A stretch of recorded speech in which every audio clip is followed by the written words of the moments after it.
اعوذ بالله من الشیطان الرجیم بسم الله الرحمن الرحیم ګرانو محترمو خویندورونو السلام علیکم ورحمت الله وبرکاته.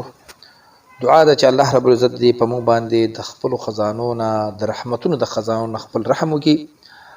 او الله رب العزت دې چې په دنیا کې څومره مشکلات دي د مسلمانانو الله دې مشکلات په اسانتیا کې بدل کړي،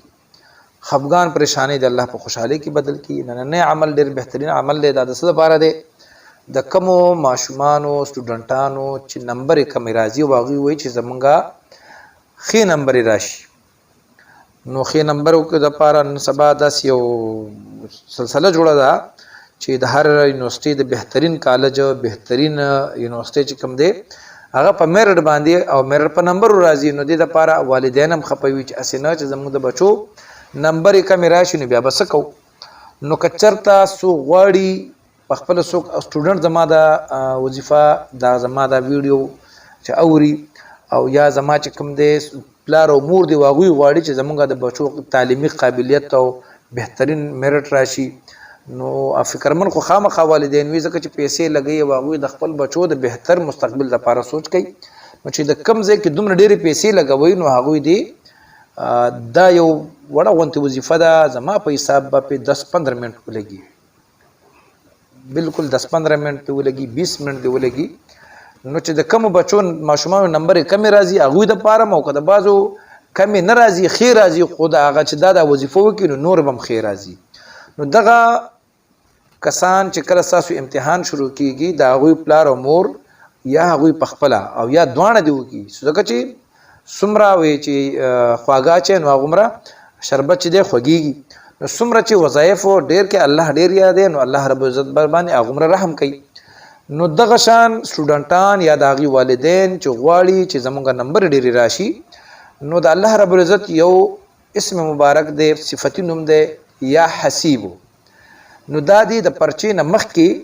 3300 ځل یا حسیبو یا حسیبو یا حسیبو، دا د 3300 ځل وي او پرچې نه پس دی بیا 3300 ځل وي او بیا دی د چې کوم دی امتیاز هر مونځ نه پس 100 ځل یو تسبیح دا دی وي. ان شاء الله العزیز الله رب العزت به ډېر بهترین مارکس ډېر بهترین نمبر دوی له ورکوي او د نور د ذهن تیزۍ دپاره او د قابلیت دپاره او وایي چې یاره ماته یو سخت کار پرچې بس سخت وي ځکه چې ټول کال سټډي انسان وکړي نو بیا په هغې کې هغوی دغه پرچو نچوړ دغه د یو کال سټډي چې دی د هغې نچوړ چې کوم دی پرچه وي نو سړی پریشان وي چې یا به ماته یادي یا به نه وي. نو د هغې دپاره ته یو بل عمل هم ښیم، دا د شهادت ګوته چې کومه ده چې په کومه ګوته باندې ته قلم نیسي په دې ګوته باندې چې دا کلمات ولیکي چې ربي یسر ولا تعسر وتمم بالخیر، ربي زدني علما، دا په دا ګوته باندې ولیکه او ان شاء الله العزیز د هغې نه پس پرچه شروع کا. نو دا دویمه وظیفه ده یا حسیبو د هر مونځ نه پس 100 ځل او د پرچې نه مخکې وروستو 3300 ځل